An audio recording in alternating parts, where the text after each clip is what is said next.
Good morning. This is Dr. McDaniel at GYN Corner.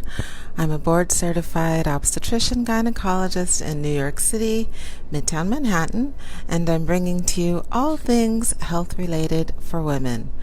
Thank you for joining me today at GYN Corner.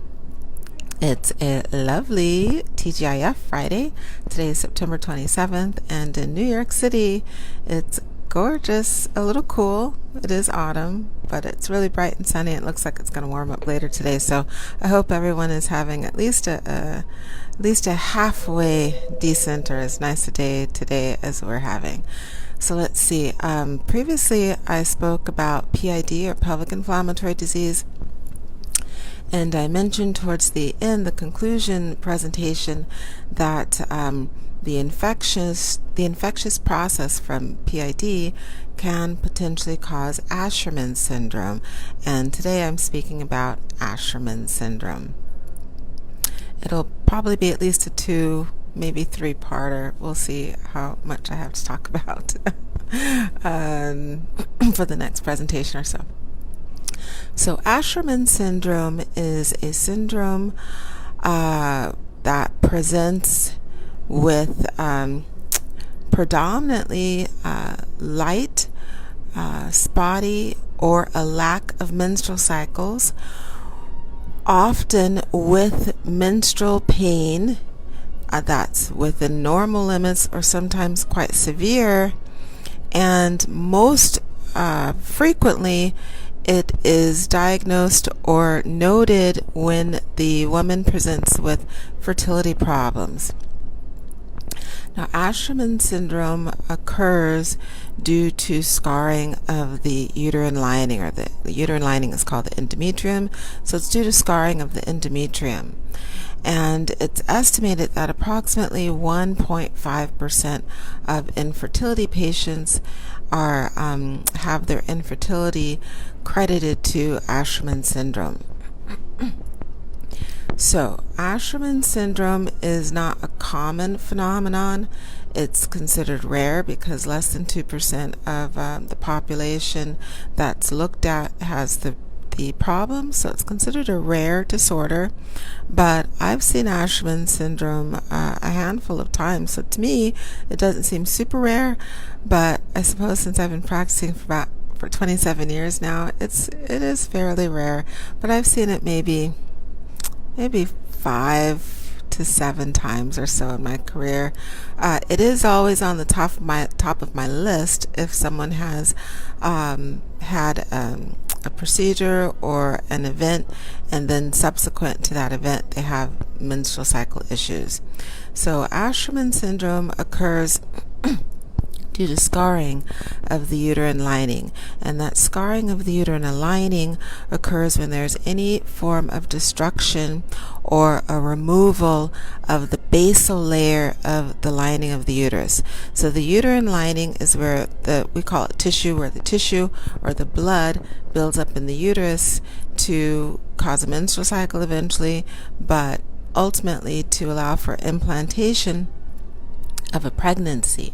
And that's a lush, thick lining that builds up every month and then sheds easily. That's the upper layer, or the top layer of the lining of the uterus. But the bottom layer of the lining of the uterus is called the basal layer, and that's just kind of like the platform for the lining that causes the menstrual cycle. That lining is rich with blood supply, and it allows for the placenta, if someone gets pregnant, the placenta to burrow into the endometrial lining, and it supports the traverse or the cross connection of the blood vessels from the placenta, which lay on the top of the lining in that endometrial layer, to connect with the mother's blood supply that's in that basal layer. Now, any kind of destruction of that basal layer will denude or allow that surface to be raw, and a destruction of that basal layer could be due to multiple problems. As I alluded to the other day, it can be due simply to an infectious process like chlamydia or gonorrhea, or any kind of bacteria that enters the uterus and and causes an inflammatory, infectious, especially a suppurative, a purulent, or a pus-filled uterine cavity. We call that a pyometra. Any kind of infection or inflammatory process of the uterus, whether it's detected or not detected, will cause inflammation, and inflammation, as the body tries to heal and address or treat that inflammatory process. The way the body heals is through scar tissue. So anytime you have trauma in your body, whether it's in the body or on the skin surface, the body heals by scarring. And when it's in body organs or inside the cavity of our body, those scar tissues cause bands. So we call them adhesive bands or adhesive disease or synechiae. Those bands of scar tissue will also occur in the uterus if there is an inflammatory process. And an inflammatory process is always destructive. So it's a destructive inflammatory process in the uterine cavity, and it can destroy that basal layer. And as the body or the uterus heals, it's going to heal with scar tissue. So you get bands or kind of ropes of scar tissue between the two opposing layers of the uterus. So the uterus is kind of like a glove without the fingers. So I guess that would be a mitten. Okay, I'm cracking myself up today. So a glove without fingers, we call that a mitten. So the uterus is kind of like a mitten, and if you scar up the inside lining of that mitten, when the uterus heals, it's going to heal with ropes or blocks of tissue that are pulling the two walls of the uterus together. So those ropes or bands of scar tissue are called adhesive bands or adhesive disease or synechiae. So an infectious process can definitely do that. Sorry. Not very common, but always in the literature as an infectious process. Not very common here in the States or other modern countries, but tuberculosis is a severe, highly inflammatory infectious process in third world countries that can more commonly cause adhesive disease, synechiae, scar tissue, ASHERMAN'S syndrome in the uterus, schistosomatiasis. It's an amoebic disease that can cause scar tissue in third world countries. In America, if it's not from basically chlamydia, gonorrhea, or a uterine infection from the other sources I mentioned the other day, it will be from a procedure. So multiple procedures, especially if they're close together, can inadvertently scrape off the uterine lining. A classic is if someone has a miscarriage, they're bleeding heavily, we take them to the operating room to do a D&C or a dilatation curettage, a scraping to clean out that pregnancy tissue that's miscarrying. It's always going to be the immature placenta that's really stuck or adhesed to the uterine wall. So if someone gets aggressive or overzealous, because those women can bleed quite heavily, you have to really be conscientious about the lining of the uterus. We always are taught to clean out or to curettage, to scrape the lining excuse me, until we get a gritty consistency, kind of like grits or gristle. You fill that with the instrument, the curette, but you don't want to go past that gritty consistency. You want to just gently scrape till you feel the gritty consistency, and you will see the heavy bleeding quickly taper off. If someone gets too aggressive, maybe they're anxious because they're worried about all the bleeding, they can scrape beyond that gritty or gristle-like consistency, and that will denude that basal layer.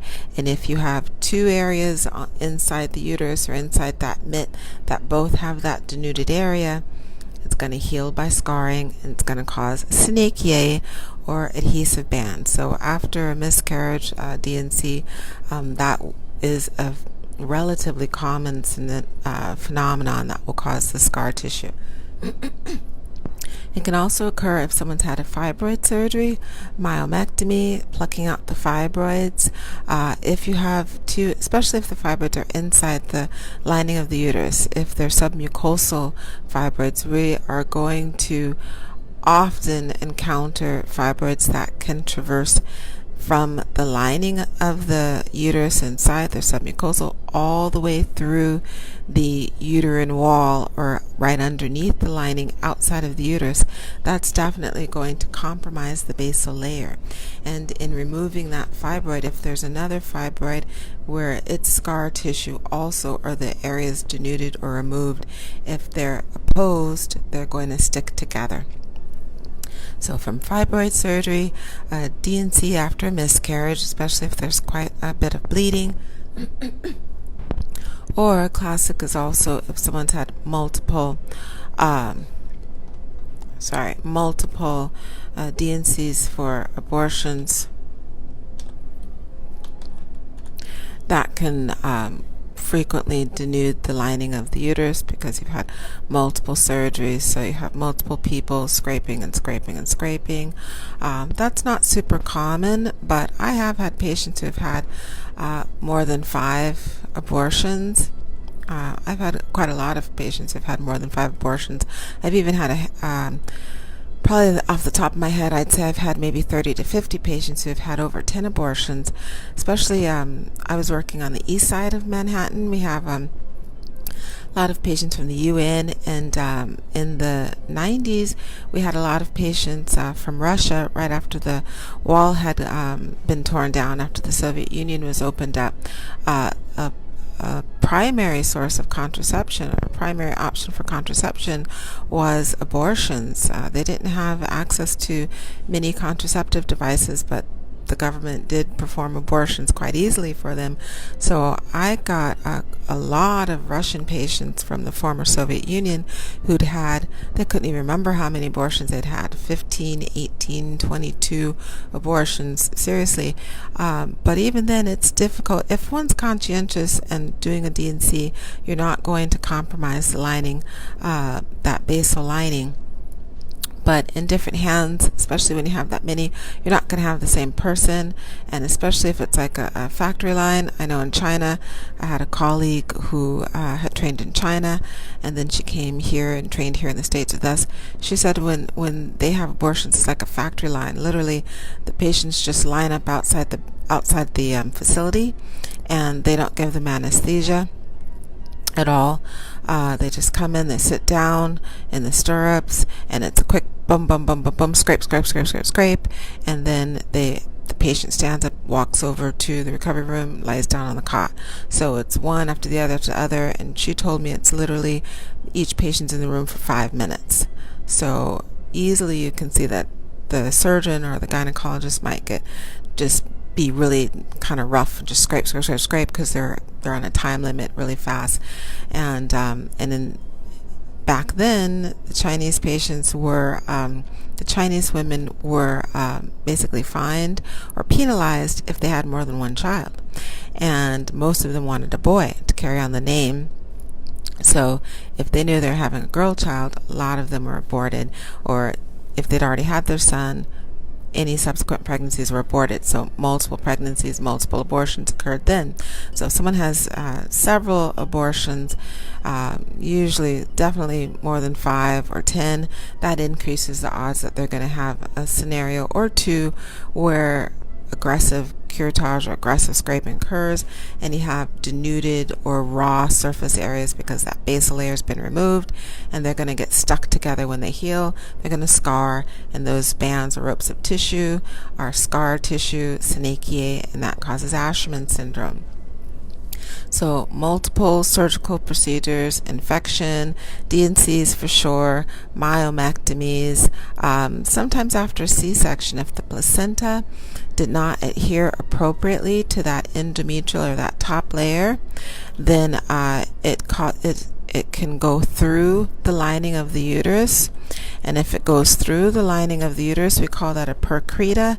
If it goes all the way to the back, to the muscle layer, that's an increta, increta and then a percreta. So it traverses past that superficial surface area where it's supposed to stay at the time of a C-section or a normal delivery. Difficulty removing the placenta. If it just goes beyond the endometrial lining, it doesn't go into the muscle of the uterus, but it goes into and it invades that basal layer, then there's going to be a lot of difficulty removing the placenta. A scraping or curettage will be performed. That's going to denude that basal layer. It's going to be raw. And if there are any areas that are next to each other, they're going to get stuck together. They're going to cause scar tissue. And subsequently can potentially cause ASHERMAN'S syndrome also. Sorry. I think I've covered most of the areas where you can have that trauma or incidental removal of that basal layer. So ASHERMAN'S syndrome is caused by scar tissue bands, adhesive disease, synechia of the uterine lining. So what happens is the normal uterine lining is compromised because the scar tissue or those bands or those spots, pock-marked or polka dot spots of the lining inside the uterus are not functional. So they will not build up a lining in the uterus. They will not allow a menstrual cycle, or the menstrual cycle will only occur in the spotted areas outside of the bands of scar tissue. So we have different ways that we grade how severe the ASHERMAN'S syndrome is. So it's mild, moderate, severe. Mild is where you just have a few almost spider web or thin like little bands, and those can actually be broken up with simple procedures in radiology or in the day surgery. So they're easily broken up. The uterus just needs to be stretched open, and then those tiny little almost spider web or thread-like bands are stretched and broken open. Or moderate, where you have several thick bands. They can be like the half the thickness of your pinky. Those are quite thick, and of course they don't allow the uterus to stretch easily. They're holding the uterus closed. Or you can have severe, where you have almost the entire cavity, or potentially, the entire cavity of the uterus is scarred and it's all stuck together. So I'll come back tomorrow. I'm getting distracted because the girls are bringing me patients to see, so we're going to have to get started today. So I will be back at the next presentation. Hopefully that'll be tomorrow. Tomorrow's Saturday, so it should be tomorrow. I'll be back at the next presentation to continue the presentation on ASHERMAN'S syndrome. Thank you for joining me here at GYN Corner. Please click the subscribe and the follow buttons, and please check out the YouTube channel. It's also called GYN Corner.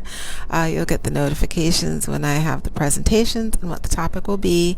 And please look into the podcast. We're on 8 different platforms for the podcast. Most popular, of course, is the Apple iTunes or the Google Podcast. And then after that, let's see, Spotify and Anchor, and there's a bunch more. So, and please write reviews. Let others know what you enjoy about GYN Corner.